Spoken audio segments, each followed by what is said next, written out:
అసలు మనిషి అనేవాడు ఇన్ని డాక్యుమెంట్లు తీసుకెళ్తాడా ఒక అప్లికేషన్ ప్రాసెస్‌కి? ఒక పాస్‌పోర్ట్‌తో పోతుంది గదా! అసలు నేను కొన్ని సార్లు అనిపిస్తాంటది ఏ ప్రపంచంలో ఉన్నా నేను? ఇది సండేనా? లేకపోతే కొత్త ప్రపంచంలో ఎక్కడన్నా ఉన్నానా? ఒక మనిషి గూడా కనపడడం లేదు బయటెక్కడ. మన సండే అంటే ఎట్లుంటది ఇండియాలో? Chicken, mutton, cooker whistle sounds, TV సౌండ్‌లు, కొత్త సినిమాలేసుంటారు సాటర్‌డే, సండేలు. అసలు ఆ కలే వేరే. ఇక్కడ చూస్తే ఓరిని మనిషే కనపడడు బయట. అసలు ఏం పద్ధతిరా బాబు ఇది అనిపిస్తది కొన్ని సార్లు. ఇంక అలానే కాదు ఇంకా చాలా చూసాను నేను ఫస్ట్‌లో వచ్చినప్పుడు. ఈ జర్మన్స్ ఉంటారు కదా! ఉత్త మొరటు మనుషులే. మొరటొమొరటగా ఉంటారు. ఏదైనా సూటిగా చెప్పేస్తారు. ఏదన్నా అడిగితే యెస్ ఆర్ నో అంతే. వాళ్ళేమన్నా అనుకుంటారా? అటువంటివన్నీ ఏముండవు. మనం ఎవరితో అన్నా మాట్లాడేటప్పుడు ఇండైరెక్ట్‌గా మనకు నచ్చకపోయినా కూడా ఇండైరెక్ట్‌గా చెప్తాం కదా! నో. వాళ్ళైతే నో. నో అన్నాక నో అంతే. ఏదో పెద్దరాయుడు తీర్పిచ్చినట్టు. నో అంటారు. ఇదేనా నా మాటే శాసనం అన్నట్టు. చాలా మొరటగా ఉంటారు. ఇంగ ఇదొకటి ఉంటే అదొకటి. దేనికైనా షెడ్యూల్ అంట.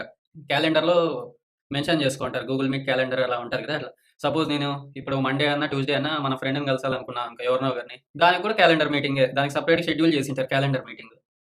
మనిషిని కలిసే క్యాలెండర్ మీటింగ్ ఎందుకు? ఫోను చేసి వస్తారా అని చెప్పి వెళ్ళిపోతాం మనమైతే.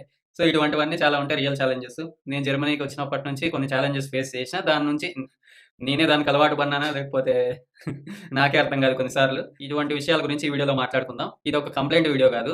జనరల్‌గా ఇప్పుడు ఒక కంట్రీ అంటే ఇప్పుడు నాకిష్టమే జర్మనీలో ఉండడం. అలా అని ప్రతి ఒక్క కంట్రీ పూర్తి పర్ఫెక్ట్ కాదు గదే! అన్నీ ఉంటాయి. ఒక కంట్రీ అంటే సంతోషాలు, ఆనందాలు ప్రతి ఒక్కటి ఉంటాయి. ఈ ఈ విషయాల గురించి ఈ వీడియోలో మాట్లాడుకుందాం మనం. సో, లేట్ చేయకుండా లెట్స్ స్టార్ట్ దిస్ వీడియో.